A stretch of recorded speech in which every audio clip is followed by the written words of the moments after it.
Music by DJ Guduraj।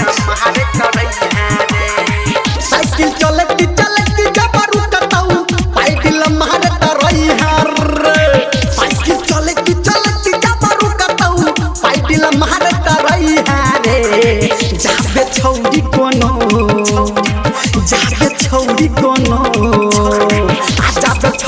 कोनो नहीं पटतहु line मारत रही है रे जाबे छौरी कोनो नहीं पटतहु लाइन मारत रही है रे साइकिल चलती चलती जबरू कताऊ पाइडिल मारत रही है रे साइकिल चलती चलती जबरू कताऊ पाइडिल मारत रही है रे जाबे छौरी कोनो जाबे छौरी कोनो नहीं पटतहु लाइन मारत रही है रे जाबे छौरी कोनो नहीं पटतहु लाइन मारत रही है रे सटाके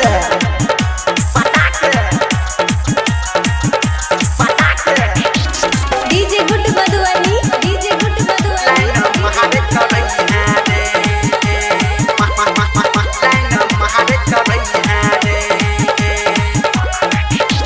छौरी जब हंसलो तो बुझी माल फसल हो तोहर सूरतिया ओकरा में बसल रे छौरी जब हंसलो तो बुझी माल फसल हो ओकर सूरतिया तोरो में बसल नया नया जींस पैंट खूब मारी के सेंट सब झाड़ तो रही है रे नया नया जींस पैंट खूब मारी के सेंट सब झाड़ तो रही है रे जाबे छौरी कोनो जाबे छौरी कोनो नहीं पटतहु लाइन मारत रही है रे जाबे छौरी कोनो नहीं पटतहु लाइन मारत रही है रे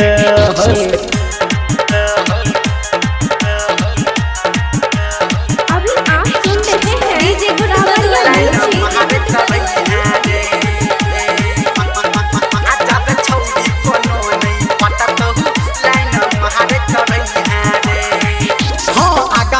जब तक छौरी के करबे बादू में ना फाहा तू ही रे भरबे आगा पीछा जब तक छौरी के करबे बादू में ना फाहा तू ही रे भरबे कहो डीजे संजय गौतम धर्मेंद्र के जहर करई है रे कहो डीजे संजय गौतम निरमलिया के जहर करई है रे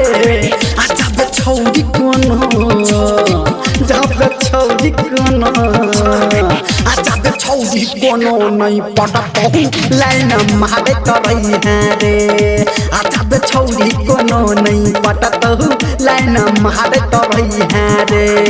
साइकिल चलती चलती जबरू कताऊ पाइडिल मारत रही है रे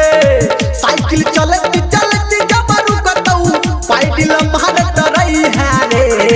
जाबे छौरी कोनो जाबे छौरी कोनो नहीं पटतहु लाइन मारत रही है रे जाबे छौरी कोनो नहीं पटतहु लाइन मारत रही है रे पीछा ने छोड़ी है लास्ट तक।